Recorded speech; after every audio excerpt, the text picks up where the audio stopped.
Good afternoon, ladies and gentlemen. And as the token man on the panel, thank you for your attendance and your support for the MacGill Summer School. Thank you once again to Joe for the opportunity to be here in Donegal and to play a part in this fantastic event. It's a privilege, an honour and a pleasure to be asked to speak here, to advance some theories, ideas and interpretations, to float a few half-baked notions and make some bad jokes. It's an education to be part of the discussions, and it is both entertaining and instructive to meet people in the bar afterwards to chat about the topics raised here and about much else. And it is mighty cold in the Atlantic Ocean at 8 a.m. in the morning. Though not cold enough to wear a wetsuit, I won't make that mistake again.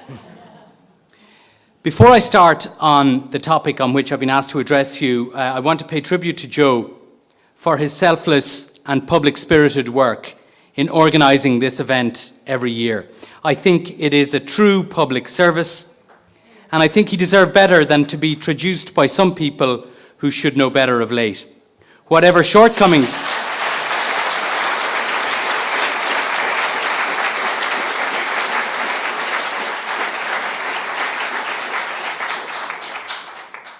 shortcomings this event may have had, and I know of no enterprise, including many I'm involved in myself, that do not have shortcomings, Joe didn't deserve that, and the MacGill Summer School didn't deserve this. And I know this has been probably said a million times in recent days, but I want to say it, and I want to say it here.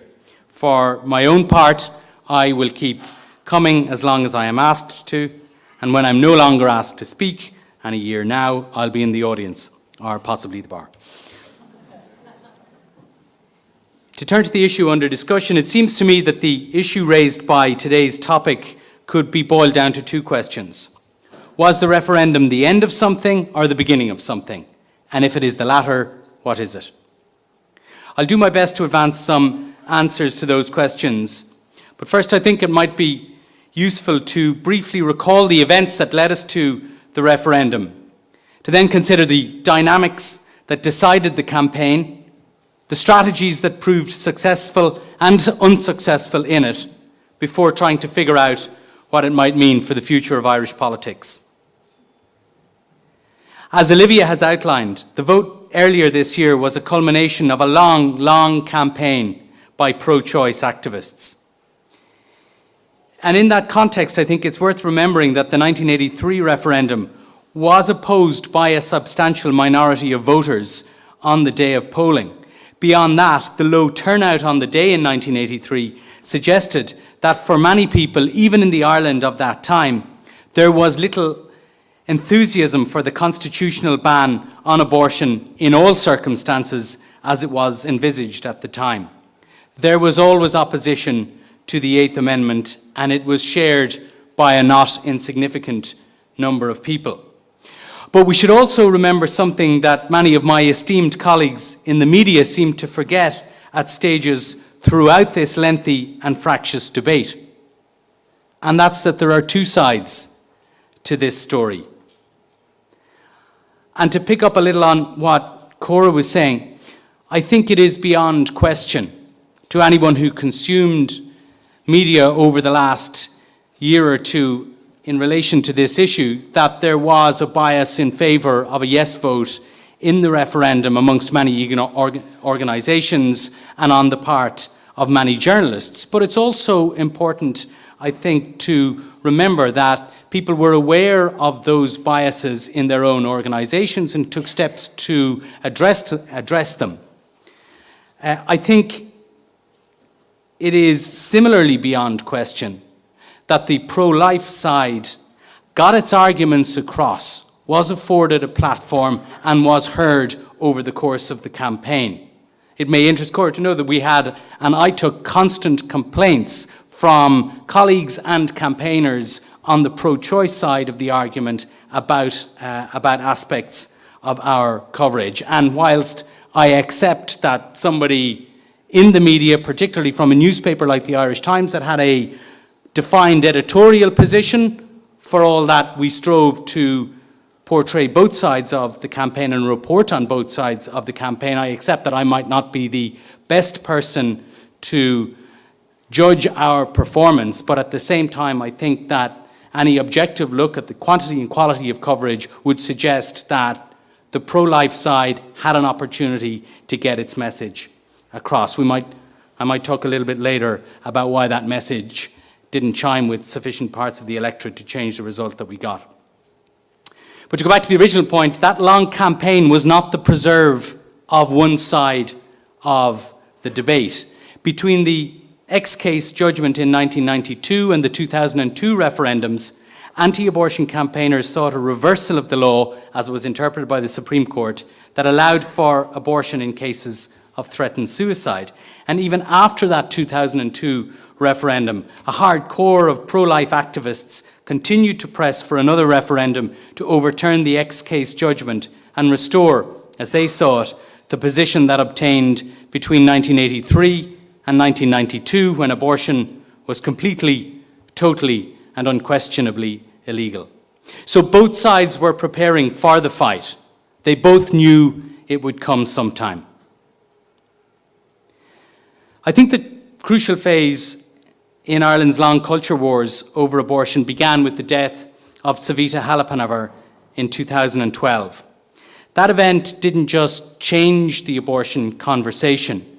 In many instances and for many people, it started the abortion conversation, particularly for younger generation of voters that would be important in the subsequent referendum. And equally as importantly, the death of Savita led directly to a series of private members' bills in the Dáil, which brought abortion onto the political and legislative agenda and kept it there. That was a crucial development, I think, because it is the political arena that is the crucible of social change. To change the law, you must first secure the assent of the lawmakers, and that process began in earnest after the death of Savita.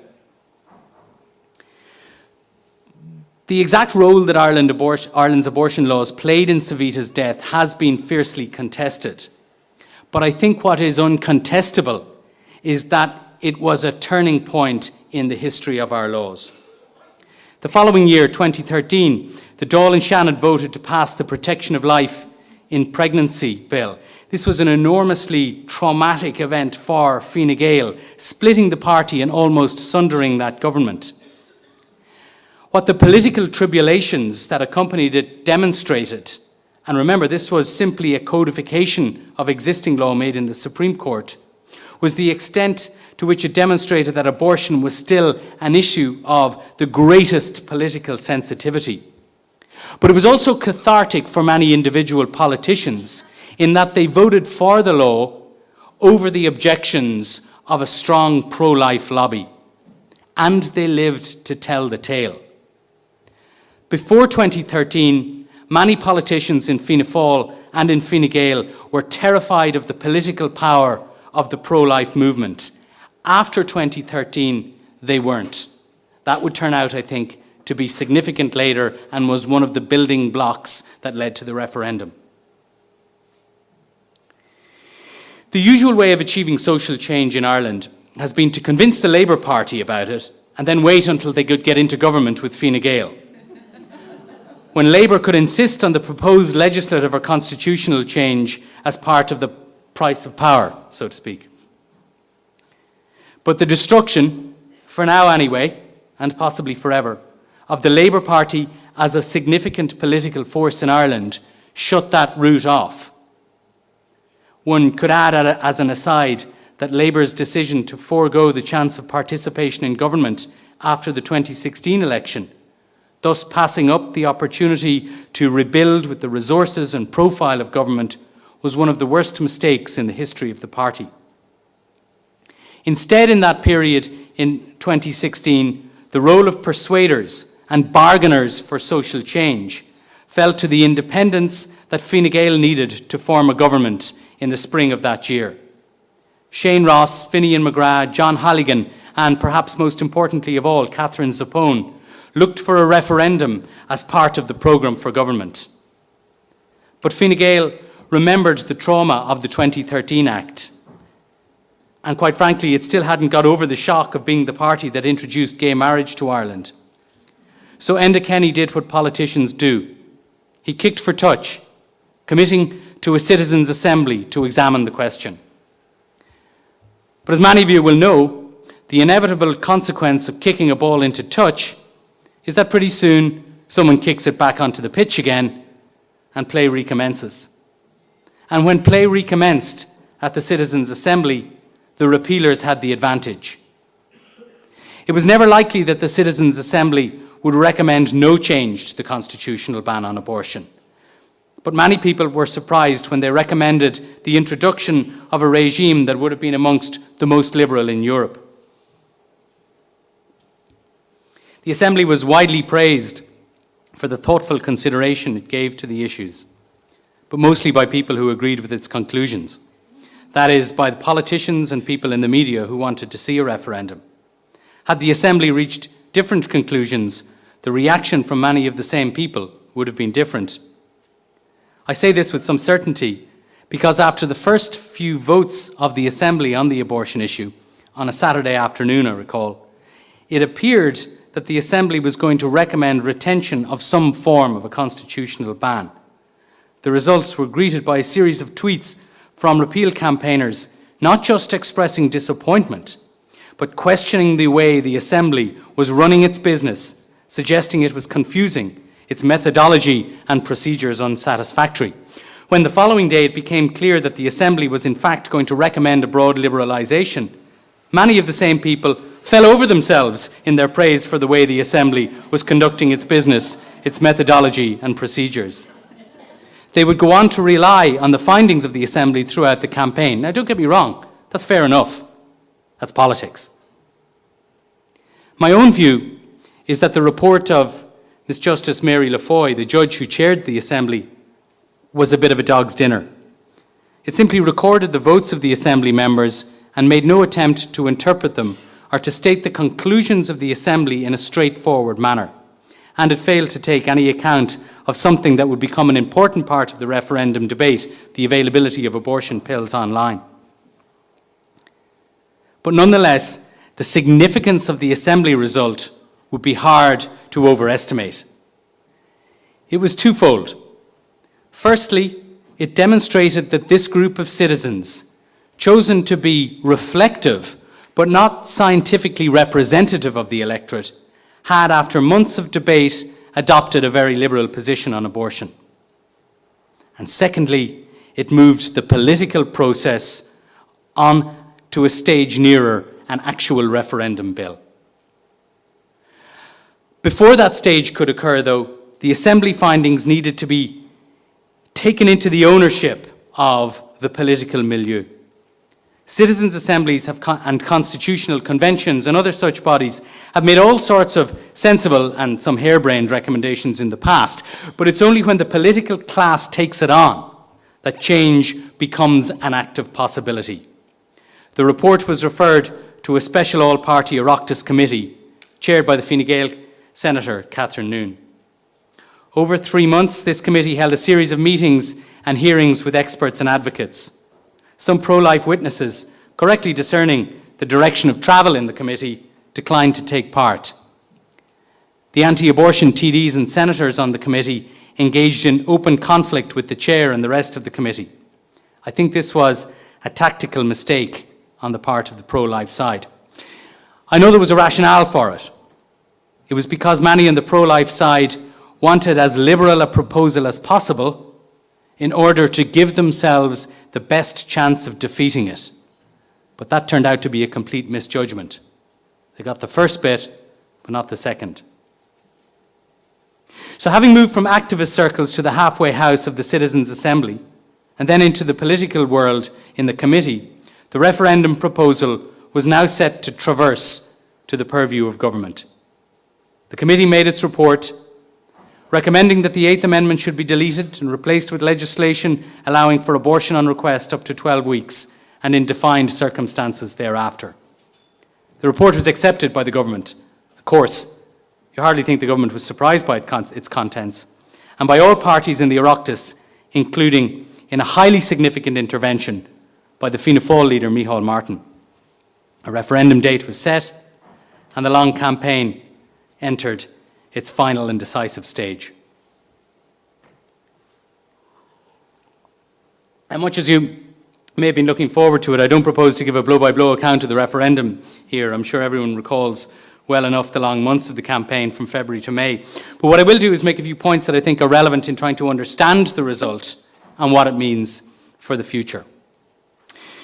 The first thing is that the direction of the result was not surprising, even if the magnitude of the victory for the repeal side took us all by surprise. Opinion polls told us right from the off that the advantage was with the repealers, and that picture did not alter substantially during the campaign. So why was this? First of all, the country had changed beyond recognition since 1983, or indeed since the previous referendum in 2002. The direction of that change was in a liberal, pro-choice direction. There are more young people, more people with third-level education, more people who have travelled, and all of this makes people statistically more likely to have a liberal position on abortion. Of course, it doesn't mean that to be young, educated, or well-travelled requires a liberal position on abortion. Of course not. But across the electorate, if you get more of these type of people, you will have more yes voters. All that was predictable, though. What was less predictable was how the dynamic of the campaign would affect the crucial middle ground which holds the key to most elections and referendums and held the key to this one. Extensive polling on questions and attitudes related to abortion by the Irish Times and others suggested two important facts in advance of the campaign, and I was intrigued to hear Amy Rose's account of the research on the Together for Yes side, which reflected these positions as well. First thing it showed us was that there was a settled and substantial majority in favour of changing Ireland's laws to make abortion more available here. But the second was that within that majority, there was a potential blocking minority who were nervous and uncertain about the extent of the liberalisation they favoured. They wanted change, but many of them weren't sure about how much change they wanted. So roughly speaking, the numbers broke something like this. About 30-odd% were in favour or were against changing the law on abortion. About 40-odd%, perhaps a little more, were nailed down repealers. And about 30% were, in varying degrees, and these are necessarily fuzzy lines, in favour of change but unsure about the extent of it. So the route to victory for both sides lay through this middle ground.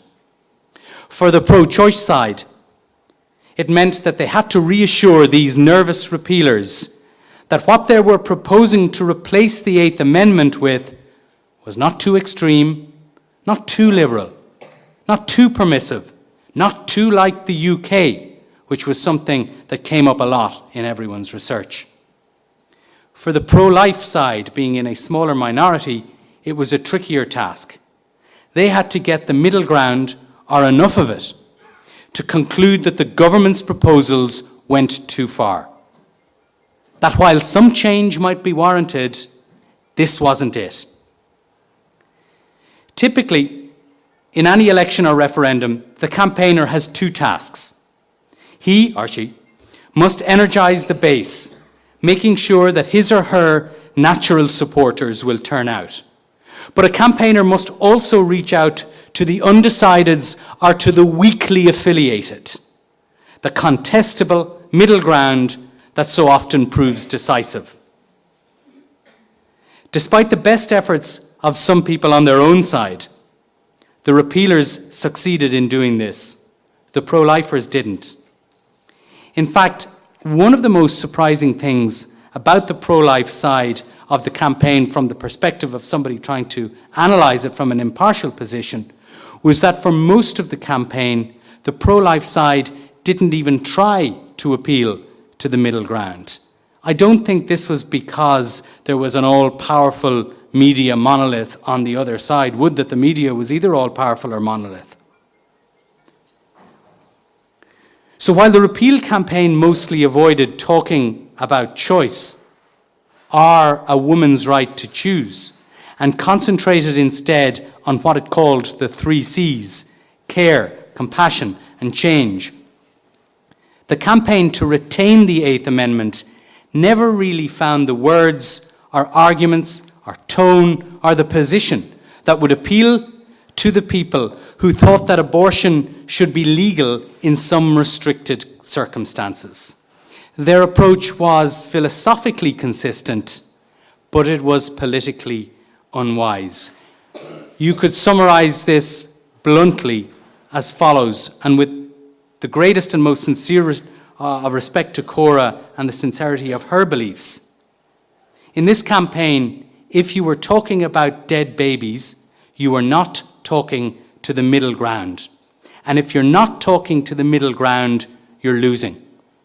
So the pro-life campaign was effective, but only at getting out its own base. The middle ground swung almost entirely to the repeal side, and the pro-life side was left with what it started the campaign with, about a third of voters. So what now? Where does this leave us? And what does it mean for the future? There was some forgivably hyperbolic analysis in the wake of the result, which declared that Ireland, and indeed the world, had been utterly changed beyond all recognition by the result of the referendum. That there was now an unstoppable movement for change in Ireland, empowered by the referendum, which would change the face of politics in Ireland totally. But if this was understandable, I think it was also wrong.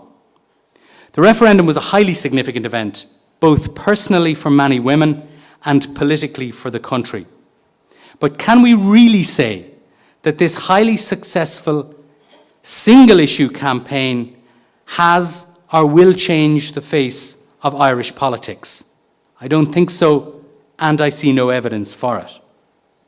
The campaign and the result will certainly change Irish politics in some discrete ways. It will turbocharge what could loosely be termed liberal agenda issues, as Olivia referred to earlier, such as church ownership structures and influence in education and healthcare.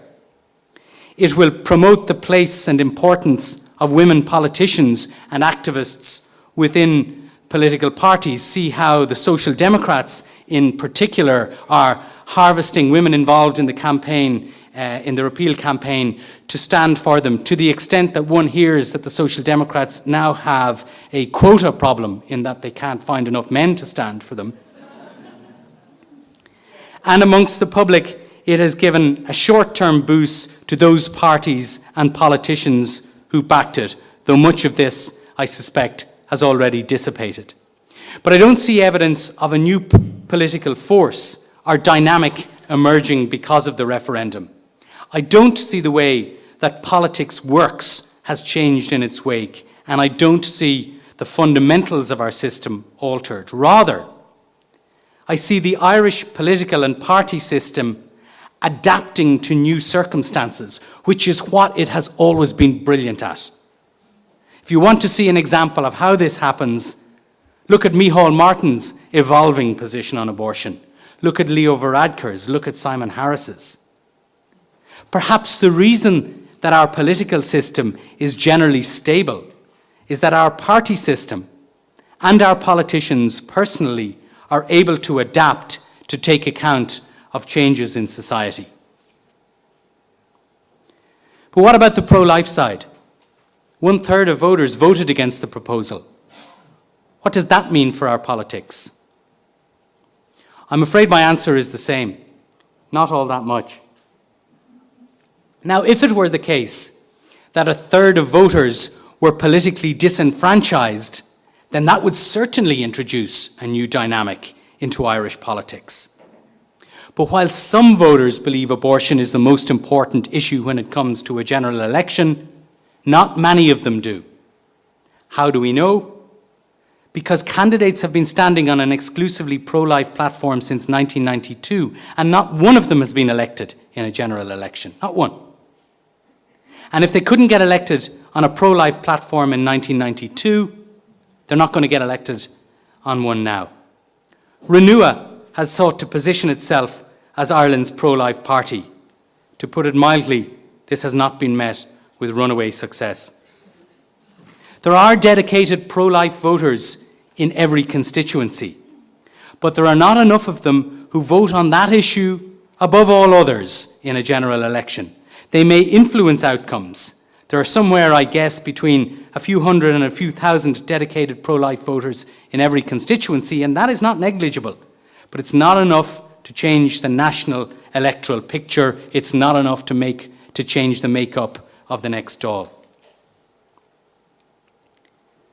Finally, there are two elements of the campaign that I didn't mention, but might be an appropriate note on which to end. The first is that one of the most significant changes since 1983 has been the place of women in private and public society. Homes and families are different now than they were. Business, politics, law, the media, society at large, the position of women today is unrecognisable since 1983. Now, I have no doubt that my friends will tell me there is much further to travel. But one of the consequences of this great change is that the place, interests, and rights of women were at the centre of this debate throughout. If you look back at the debates that preceded the 1983 referendum, as I did before the referendum started, you'll see that they mostly centre on the rights of the unborn child. Not this time. And that made a yes vote much more likely.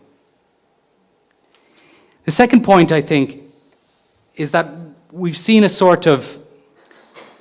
public manifestation of a sort of secret history of women in Ireland, which included unwanted pregnancies and their management and sometimes termination. I think that the opening up of this secret history of women was powerful, and I think it was overdue. And understanding that secret history requires respecting the voice of women and listening to women. Not always agreeing, of course, God no, but listening. And that's something we can all learn to do a bit better. Thank you.